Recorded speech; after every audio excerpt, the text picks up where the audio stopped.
नमस्कार, आप देख रहे हैं आपका अपना चैनल भिवानी हलचल खबरों के संग में मैं हूं मनोज कुमार। आइए सबसे पहले डालते एक नजर आज की हेडलाइंस पर।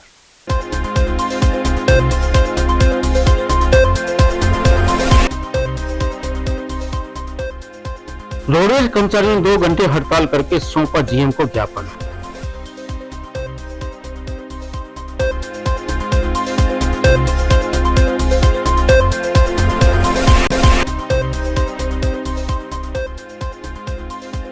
भाजपा सरकार ने किए वायदों को नहीं किया पूरा, कहना है तनवीर सिंह का।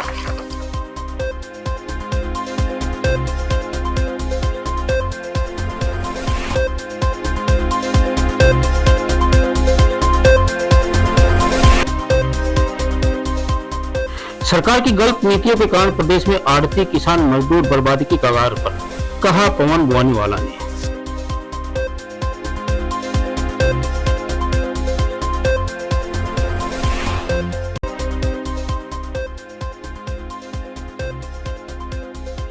मां शाकंभरी के मंदिर का श्री महंत अशोक गिरी महाराज ने किया शिलान्यास।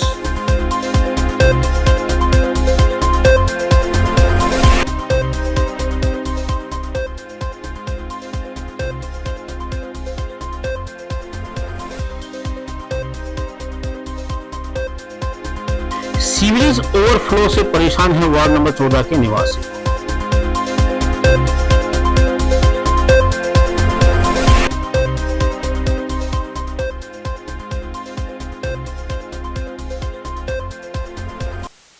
और अब खबरें विस्तार से। हरियाणा रोडवेज कर्मचारी साझा मोर्चा के आह्वान पर 2 घंटे का विरोध प्रदर्शन किया गया। बस अड्डा परिसर में हुए इस विरोध प्रदर्शन में रोडवेज वर्कर्स यूनियन प्रधान नरेंद्र दिनोद एवं उप महासचिव पवन शर्मा ने बताया कि वर्कशॉप को बंद करना कर्मचारी हित में नहीं है। उन्होंने कहा कि विभाग द्वारा 1000 बसेस की बॉडी HREC के अलावा अन्य कंपनी से निर्मित करवाई गई थी, जबकि HREC द्वारा निर्मित बसेस प्राइवेट कंपनीज के बसेस से बेहतर हैं। रोडवेज कर्मचारियों के धरने को संबोधित करते हुए हरियाणा रोडवेज वर्कर्स यूनियन प्रधान नरेंद्र दिनोद और उप महासचिव शर्मा ने बताया कि करनाल में हिसार सेंट्रल वर्कशॉप में इंजन मरम्मत कार्य, पंप कार्य व टायर रिसोल कार्य की समीक्षा बारे में एक कमेटी का गठन किया गया। कुछ सीमित समय को आधार मानकर खर्च अधिक होने की आदेश के कारण दोनों वर्कशॉप को बंद करने की सिफारिश की जा रही है, जिसका साझा मोर्चा विभाग हित में विरोध करता है, क्योंकि दोनों वर्कशॉप में कार्य कुशलता व गुणवत्ता बहुत अच्छी है, जो कि प्राइवेट कंपनी से कहीं बेहतर है। इन दोनों वर्कशॉप में लगी मशीनों को अपग्रेड भी किया जा सकता है। दूसरी ओर सरकार ने रोडवेज विभाग की तरफ से एक पत्र जारी कर दिया है कि चालक व परिचालकों का केवल 10 यात्री ठहराव किया गया है। यह निर्णय विभाग के हित में नहीं है, क्योंकि सभी डिपो में सभी मार्गों अनुसार स्टाफ उपलब्ध नहीं है। आज हरियाणा रोडवेज कर्मचारी साझा मोर्चा के आह्वान पर पूरे प्रदेश में 2 घंटे का विरोध प्रदर्शन व जीएम साहब के माध्यम से सीएम साहब को ज्ञापन देने का हमारा प्रोग्राम है। सरकार ने तुरंत निर्णय लेते हुए एक कमेटी बनाई, जिसमें हमारी रोडवेज की सेंटर वर्कशॉप हिसार और करनाल जो चली हुई है उनकी समीक्षा करवाई गई अधिकारियों द्वारा। अधिकारियों ने अपनी रिपोर्ट में कहा है कि इन वर्कशॉपों की कोई ज़रूरत नहीं है। साझा मोर्चा सरकार से ये कहना चाहता है कि पहले ही रोडवेज में कर्मचारियों की भारी कमी है और काम का दबाव कर्मचारियों पर बहुत ज़्यादा है, और आज सेंटर वर्कशॉपों को बंद करने की सरकार कोशिश कर रही है। इससे जो सरकारी कार्य है, जो बसों का मरम्मत का कार्य है, जो इंजन उसमें रिपेयर होते थे, जो टायर रिसोलिंग का काम था, वो सारा उस पर प्रभाव पड़ेगा और रोडवेज को बहुत बड़ा घाटा होगा। और इसमें सरकार ने ये संज्ञान लेना चाहिए कि इन वर्कशॉपों को बंद ना करके इनमें और भी कर्मचारियों की अगर कमी है तो और भी। आज हमारे 2 घंटे का प्रदर्शन इसलिए है कि हमारी सेंट्रल वर्कशॉप हैं हिसार और करनाल, सरकार इनको हाथों में सौंपना चाहती है, जिससे रोडवेज के लिए बहुत नुकसान है। रोडवेज में पहले ही कर्मचारियों की कमी है और भी कमी करना चाहती है सरकार। तो हमारे 2 घंटे का प्रदर्शन है, इसको डीएम के माध्यम से सीएम को सौंपेंगे और सरकार फिर भी नहीं चाहती तो कोई भी बड़ा आंदोलन हो सकता है, जिसके लिए सरकार स्वयं जिम्मेवार होगी। सरकार इसको निजी हाथों में सौंपना चाहती है। पहले ये बहुत पुराने ज़माने से चल रही थी, सेंट्रल वर्कशॉप, वहाँ काम होता था गाड़ियों का, ईवीओ गाड़ियों का काम प्राइवेट कंपनियों को सौंपना चाहती है, जो घातक है रोडवेज के लिए। असंगठित कामगार एवं कर्मचारी कांग्रेस के प्रदेश अध्यक्ष अधिवक्ता तनवीर सिंह ने जिला स्तरीय कार्यकर्ता सम्मेलन में कहा कि हरियाणा में भाजपा के विरुद्ध बदलाव की लहर चल रही है।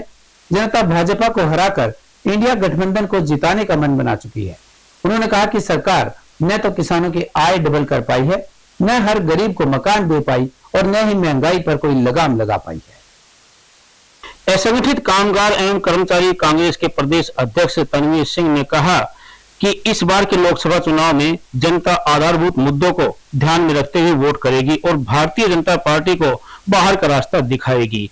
और उन्होंने कहा कि प्रदेश में कांग्रेस सरकार आने पर मनरेगा मजदूरों को 150 दिन का काम दिलाने का प्रयास करेंगे। असंगठित कामगार एवं कर्मचारियों के लिए इसे कांग्रेस घोषणा पत्र में शामिल करवाएंगे। उन्होंने कहा कि कामगार वो वर्ग है जिनके हाथ से हिंदुस्तान की तकदीर संवारी जा सकती है। इसी के साथ असंगठित कामगार और कर्मचारी कांग्रेस के जिला अध्यक्ष ईश्वर शर्मा प्रधान और बुआनीखेड़ा के अध्यक्ष नफे सिंह वाल्मीकि ने कहा कि भाजपा द्वारा 3 लोकसभा प्रत्याशियों को बदले जाने के कयास लगाए जा रहे हैं। भाजपा इस चुनाव में अपनी हार मान चुकी है, इसलिए वह चेहरों को बदलकर जनता के मत को बदलने की नाकाम कोशिश कर रही है। कार्यकर्ता सम्मेलन था, उसका मुख्य उद्देश्य ये था कि लोकसभा चुनाव सिर पे है और हमारा 25 तारीख को वोटिंग होनी है हरियाणा प्रदेश की। उन लोकसभा चुनाव के लिए हमने सम्मेलन किया था और हमारा एक सम्मेलन अभी असंगठित कामगार कर्मचारी कांग्रेस का सम्मेलन हुआ था सांपला में। उसमें भिवानी जिले की जो भागीदारी थी, उस भागीदारी का जो हमें धन्यवाद करना था, ये उसके लिए हमारा सम्मेलन था। आज हरियाणा प्रदेश में पूरी 10 की 10 सीटों पे मैं पूरे हरियाणा प्रदेश में सम्मेलन करके आया हूँ। आज ये हमारा 21वां सम्मेलन है, कार्यकर्ता सम्मेलन। मैं पूरे हरियाणा प्रदेश में घूम के आया हूँ। हरियाणा प्रदेश में आज जन जन में केवल एक ही पुकार है कि कांग्रेस पार्टी की 10 की 10 सीटें देने का काम करेगी। और जो हरियाणा प्रदेश के असंगठित कामगार कर्मचारी कांग्रेस से जुड़े हुए लोग हैं, इसमें हमारे लगभग 58 लाख लोग ऐसे हैं जो हमारे संगठन पे तहत आते हैं, जिनका प्रतिनिधित्व असंगठित कामगार कर्मचारी कांग्रेस करती हैं। वो लोग आज इस बीजेपी के कुशासन से इतने दुखी हैं कि वो आज एक तरफा वोट कांग्रेस के पक्ष में देने का काम करेंगे। हरियाणा प्रदेश व्यापार मंडल एवं अनाज मंडी एसोसिएशन भिवानी द्वारा अपनी मांगों को लेकर 1 दिवसीय सांकेतिक धरना प्रदर्शन का आयोजन किया गया। व्यापार मंडल के महासचिव पवन बुआनीवाला ने सरसों की खरीद आड़तियों के माध्यम से न करने, सरसों के दाम कम करने व अनाज की खरीद मंडी के आड़तियों के माध्यम से करके पूरे दाम दिए जाने की बात कही। इस बारे में 5 अप्रैल तक धरने दिए जा रहे हैं और 7 अप्रैल को प्रदेश स्तरीय बैठक में आगामी निर्णय लिया जाएगा। हरियाणा प्रदेश व्यापार मंडल एवं अनाज मंडी एसोसिएशन भिवानी द्वारा सरसों की खरीद आड़तियों के माध्यम से न करने, सरसों के दाम कम करने व अनाज मंडी की खरीद के आड़तियों के माध्यम से करके 2.5% पूरे दाम न देने के विरोध में आयोजित 1 दिवसीय सांकेतिक धरने में उपस्थित व्यापारियों को संबोधित करते हुए हरियाणा प्रदेश व्यापार मंडल के प्रदेश महासचिव एवं चैंबर ऑफ कॉमर्स के भिवानी प्रधान पवन बुआनीवाला ने कहा कि हरियाणा प्रदेश व्यापार मंडल द्वारा 5 अप्रैल तक पूरे प्रदेश भर की अनाज मंडियों में सामूहिक धरने दिए जा रहे हैं। अगर इसके पश्चात भी सरकार नहीं जागी तो 7 अप्रैल को हरियाणा प्रदेश व्यापार मंडल प्रदेश स्तरीय बैठक करके आगामी निर्णय लेगा। अनाज मंडी एसोसिएशन भिवानी के प्रधान भूरूमल बंसल ने कहा कि सरकार की गलत नीतियों के कारण प्रदेश में आड़ती, किसान और मजदूर तबाही के कगार पर है। सरकार ने पहले गेहूं पर आड़त 9.99 रुपए और धान पर 9.19 रुपए आड़त काटकर आड़तियों को देने का काम किया है। अब सरकार सरसों की सरकारी खरीद आड़तियों के माध्यम से न करने, सीधी मंडियों में करने पर तुली हुई है। सरकार के इस फैसले से व्यापारी वर्ग भारी परेशान है। और हरियाणा प्रदेश व्यापार मंडल की तरफ से 1 तारीख से लेकर 5 तारीख तक सांकेतिक हड़ताल रखी गई है। उसी सीरीज में आज भिवानी के अनाज मंडी के मार्केट कमेटी में एक सांकेतिक हड़ताल में सभी व्यापारी इकट्ठे हुए हैं। ये सरकार अपनी मनमानी करती जा रही है और व्यापार को ख़त्म करती जा रही है। सभी आड़त भाइयों को जब दुकान लेता है तो करोड़ों रुपए की दुकान लेके मार्केट में बैठता है और जो खरीद फरोख्त होती है उनको 2.5% आड़त मिलती थी। लेकिन इस सरकार ने, जैसे ये सरकार आई, अनाज मंडी पे, सरसों पे आड़त बंद कर दी।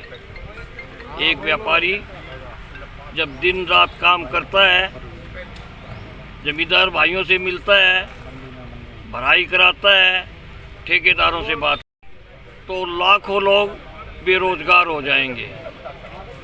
जब ये दुकानें हैं तभी व्यापार चलता है। अगर आड़त कम कर दी तो ये दुकानदार भाई क्या करेंगे।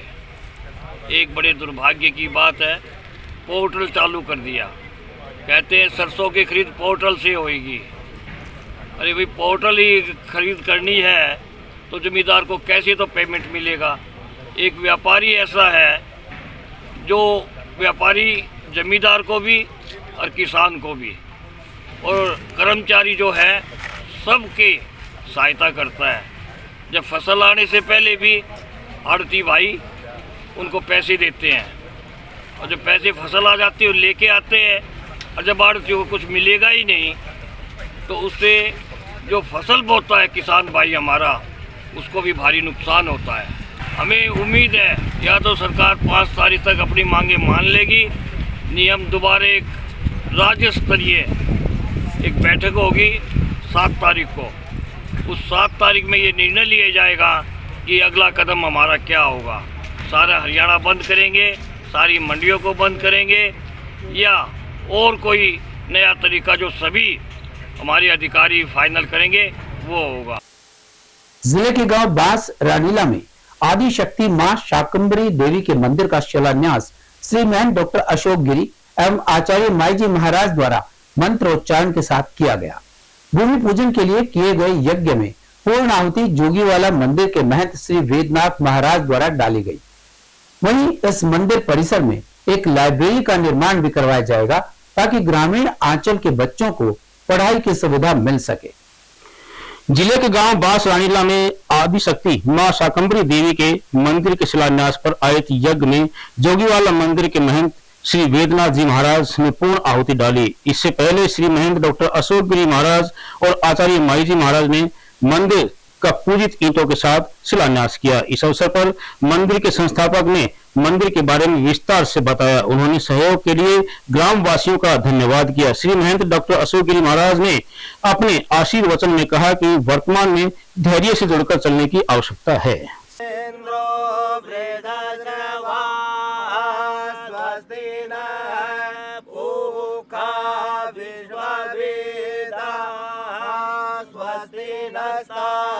देवी नारायणी नमोस्तुते स्वाहा शरणागतिनाथ परित्राण प्रायणी सर्वशार्थी हरे देवी नारायणी नमोस्तुते स्वाहा शरणागतिनाथ परित्राण प्रायणी सर्वशार्थी हरे देवी नारायणी नमोस्तुते स्वाहा शरणागतिनाथ परित्राण प्रायणी सर्वशार्थी नंदिखाना मुंडिखाना सर्वलोकम वैखाना हरि ओम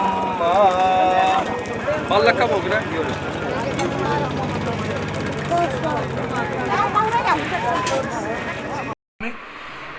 पूर्व क्षेत्र में स्थित रानीला बांस गांव में आज बड़ा आनंदित क्षेत्र है। इसमें आशा कुमरी देवी का मंदिर निर्माण के लिए नींव रखी गई है। दानवीरों ने धरा को दान दिया। रानीला बांस के लोग बड़े उत्साहवर्धक हैं और त्याग तपस्वी हैं, दानी हैं। इन लोगों का सज्जनों का एक संकल्प है कि हमारे यहाँ जो कुल देवी है परमावती माँ की शाकंभरी का यहाँ स्थान बने, और वही शाकंभरी का स्थान के लिए आज यहाँ नींव पूजन और हवन यज्ञ की पूजा की गई, जिसमें से ब्राह्मणजन और गांव के लोग शामिल हुए। सप्तशती में कहा शाकंभरी नाम भविष्यति, यानी कि माँ के अनेकों नाम है। जब कलयुग का पदार्पण होगा, कलयुग का जब चलेगी परंपरा, तो शाकंभरी के नाम से माँ इस धरती पर लोगों। आचार्य माई महाराज और श्री महंत डॉक्टर अशोक गिरी जी के सानिध्य में गांव बांस रानीला में माँ शाकंभरी मंदिर की शिलान्यास हुआ है। जो पूर्ण सिंह चौहान और विनोद चौहान जी ने मेरे को विनोद जी ने मेरे को भूमि दी। माँ शाकंभरी के मंदिर बनाने में वो काफ़ी टाइम से वो बच्चा विचलित था। उसमें माँ शाकांबरी का मंदिर बनाएंगे, उसकी शिलान्यास और भूमि पूजन डॉक्टर अशोक गिरी जी, आचार्य माई महाराज जी, बाबा बैद्यनाथ जी के सानिध्य में हमने उनकी भूमि पूजन और शिलान्यास किया है। और इसको जल्द ही माँ का भवन बना करके, जैसे कि चौहानों की कुल देवी माँ शाकांबरी जिनका क्या माँ जो सती थी उनका शीश जहाँ गिरा था, तो शाकांबरी के नाम से माँ को पूजा गया, तो इनकी कुल देवी है। काफ़ी वर्षों से इनका इंतज़ार था, तो वो आज हमने पूरा किया है। और माँ का आशीर्वाद पूरे गांव पे बना रहे और माँ युवाओं को, बच्चों को दिन दुगनी रात उन्नति दे, पढ़ाई और शिक्षा और दीक्षा पे। मंदिर बनाने का उद्देश्य गांव का है, लेकिन मेरा उद्देश्य यही रहेगा, मैं शिक्षा और दीक्षा पे काम करूँगा, क्योंकि आज मेरे देश को शिक्षा और दीक्षा की जरूरत है। मैं आज पूरे गांव को यही बात कह रहा हूँ कि भाई मंदिर मैं जरूर बनाऊंगा। माँ शाकांबरी का आपकी कुलदेवी है, मेरी भी पूजनीय, मेरी इष्ट है, लेकिन मेरा जो उद्देश्य आपके गांव में रहेगा वो यही रहेगा, मैं दीक्षा और शिक्षा पे ही काम करूंगा। बहुत जल्द मैं मंदिर के साथ साथ यहाँ लाइब्रेरी बनाने का काम करूंगा, जिसमें कि बच्चों को ना यहाँ से बहुत दूर दूर जा करके ना लाइब्रेरी में पढ़ना पड़ता है। यहाँ कम से कम 25 से 30 किलोमीटर के एरिया में कहीं भी लाइब्रेरी नहीं है, ना ही कोई वो है। तो मैं यहाँ जल्द से जल्द लाइब्रेरी बनाने का काम करूँगा और शिक्षा और दीक्षा में बच्चों को आगे से आगे बढ़ने का मौका दूंगा। ये जो आज भूमि जो पूजन हुआ है, ये माँ शाकंभरी देवी का जो हमारी कुल देवी है, उसका हमने ये भूमि पूजन कराया है और इसका हम मंदिर बनाने जा रहे हैं। ये जी पूरा ही मतलब आप चौहान वंश मानो इसका, जो इसमें बास गांव भी है, गांव कुतानी भी है, गांव केमलगढ़ भी है। हम सब मिलके और पूरी ग्राम पंचायत तीनों गांव की, और ये सभी मतलब सभी का सहयोग है इसमें। ये हमारा अकेला नहीं है, किसी चौहान वंश का तो ज़रूर है, लेकिन सभी का है, मतलब सभी का योगदान है जिसमें, सभी के योगदान से ही हम इसको बना रहे हैं। राम राम सभी भाइयों को। मेरा नाम पूर्ण सिंह है, मैं गांव बास का निवासी हूं। आज मेरे गांव में माँ शाकांबरी जो कि चौहान कुल की कुल देवी है, इसका आज भूमि पूजन किया गया है। और इस मंदिर में चौहान वंश के अलावा 36 बिरादरी का सहयोग है। सभी के सहयोग से हम इस मंदिर का निर्माण करेंगे और पूरे गांव को खुशी है कि इतने सालों बाद माँ शाकांबरी इस जन्मभूमि पर दोबारा से लौटी है। सबसे पहले ये राजस्थान में सीकर जिले के अंदर इसका मंदिर स्थापित हुआ था, जो कि सागरी गांव में प्रसिद्ध है। वार्ड नंबर 14 में मुक्तिधाम की ओर जाने वाले रोड पर सीवरेज बंद होने से लंबे समय से पानी एकत्रित होने के कारण यहां पानी की झील बन गई है। वार्ड पार्षद जयवीर ने बताया कि यह समस्या 3 महीनों से लोगों के लिए परेशानी का सबब बनी हुई है। प्रशासन से गुहार लगाने के बाद भी इस ओर कोई ध्यान नहीं दिया जा रहा है। गंदे पानी के कारण बीमारियां फैलने का डर क्षेत्रवासियों को सताता रहता है। वार्ड नंबर 14 के पार्षद जयवीर ने बताया कि यह समस्या पिछले 3 महीने से चल रही है। यहां गड्ढा खोदने के बाद इसके अंदर सीवरेज का पानी इकट्ठा हो गया है। प्रशासन इसकी तरफ कोई ध्यान नहीं दे रहा है। साथ ही पीने के पानी के अंदर सीवरेज का पानी मिक्स होकर घरों में आ रहा है। वहीं महिलाओं ने बताया कि गंदा पानी पीने की वजह से हमारे बच्चे अनेक बीमारियों से ग्रस्त हो रहे हैं। बच्चों को स्कूल भेजते टाइम भी डर लगता है कि कहीं बच्चे गड्ढे में न गिर जाए। उन्होंने इसे जल्द से जल्द प्रशासन से ठीक करने की मांग की है। और समस्या ये है कि सीवर लाइन का पानी है जो वो बहुत ही ज्यादा सप्लायर पानी में भी आ रहा है। सीवर खाली नहीं हो रहे, बार बार गलियां भर रही है। बाहर जो ये गड्ढे खुदे हुए हैं उनमें भरा पड़ा है। एक भी गड्ढा तो ऐसा नहीं है जिसमें सीवर लाइन का पानी नहीं रुका हुआ। सभी गलियां ऐसी हुई है और पीने के पानी की तो व्यवस्था ही नहीं है, क्योंकि वही पानी पीने के लिए आता है और वही बच्चे पी रहे और बीमार हो रहे हैं। ऐसे बच्चों को एलर्जियां वगैरह हो रही है इसी पानी से निकल के ही बच्चे स्कूल जा रहे हैं, स्कूल आ रहे हैं, कोई बच्चा गिर जाता है, ड्रेस भी सब बेकार हो रही है बच्चों की। और ये सीवर की हमें बहुत प्रॉब्लम है।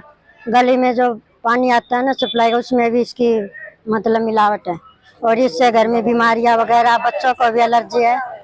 बच्चों को भी एलर्जी होती है, बच्चे स्कूल जाते हैं तो बड़े प्रॉब्लम होती है उनको, यहाँ तक छोड़ने आना पड़ता है उनको, साथ साथ सुबह सुबह काम का टाइम होता है। मैं जय वीरंगा पार्षद वार्ड नंबर 14। सर मैंने इस समस्या के लिए डीसी को बार बार एप्लीकेशन दे चुका है, एडीसी को दे चुका है, एससी एक्शन एसडीओ जेई कम से कम भी 200 बार एप्लीकेशन देखे, लेकिन कोई समाधान किसी। अंकुर कौशिक, पार्षद वार्ड नंबर 5। यहाँ की समस्या बहुत गंभीर बनी हुई है। सबसे बड़ी समस्या ये है कि जगह जगह गड्ढे करके पब्लिक गड्ढे छोड़ दिए हैं, जिनमें पानी इकट्ठा हो जाता है, बच्चे गिर जाते हैं। एक बच्चा तो, ये इतना गहरा गड्ढा है, एक बच्चा तो इसमें गिर गया होता, दुकानदारों ने निकाल दिया। अगर मान लो ये काम रात को हो रहा होता तो बहुत बड़ी अनहोनी हो जाती। बार बार प्रशासन को गुहार लगा चुके हैं, बार बार अधिकारियों को, कर्मचारियों को, नेताओं को, सबको रिक्वेस्ट कर ली, लेकिन कोई सुनवाई नहीं है। यहाँ के लोग नर्क का जीवन जी रहे हैं, गंदा पानी पीने के लिए मजबूर हैं, बीमारियां बार बार फैल रही हैं और पता नहीं टैंकरों का गड़बड़ डाला कर रहे हैं और देने के लिए इनके पास कुछ नहीं है। ना कोई कर्मचारी यहाँ पर आकर देखता कि यहाँ हालात क्या है। और अब एक खबर चलते चलते, लोकसभा के चुनाव निष्पक्ष और पारदर्शिता से करवाने के लिए निर्वाचन आयोग के निर्देश पर एसएसटी का गठन किया गया है। एसएसटी जिले में अवैध शराब, नशीली वस्तुएं और अवैध नकदी पर नजर रखेगी। वाहनों की जांच के लिए जिले में 14 नाके लगाए गए हैं। कोई भी व्यक्ति 50,000 से अधिक की राशि या सोना चांदी अथवा महंगे गिफ्ट लेकर जा रहा है और नाके पर पकड़ा जाता है तो उसे इसकी नकदी का ब्यौरा देना होगा, अन्यथा गाड़ी और नकदी जब्त करके व्यक्ति के खिलाफ कार्यवाही की जाएगी। और अब चलते चलते एक नजर आज की हेडलाइंस पर।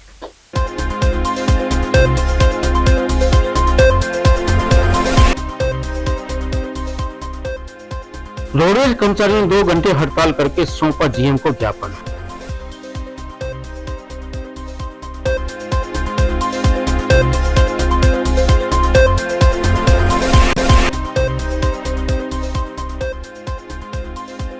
भाजपा सरकार ने किए वायदों को नहीं किया पूरा, कहना है तनवीर सिंह का।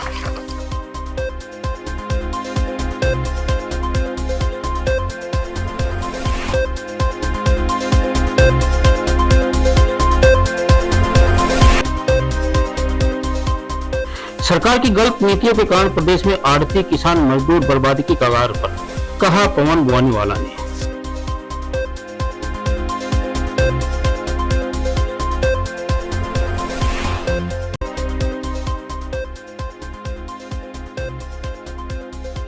मां शाकंभरी के मंदिर का श्री महंत अशोक गिरी महाराज ने किया शिलान्यास।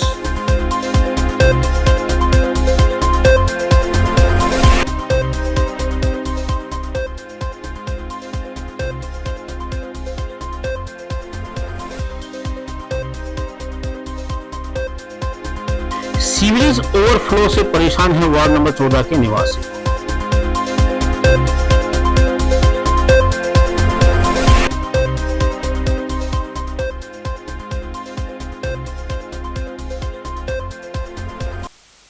हमारे आज के अंक में बस इतना ही। अगले अंक के लिए देखते रहेगा आपका अपना चैनल भिवानी हलचल।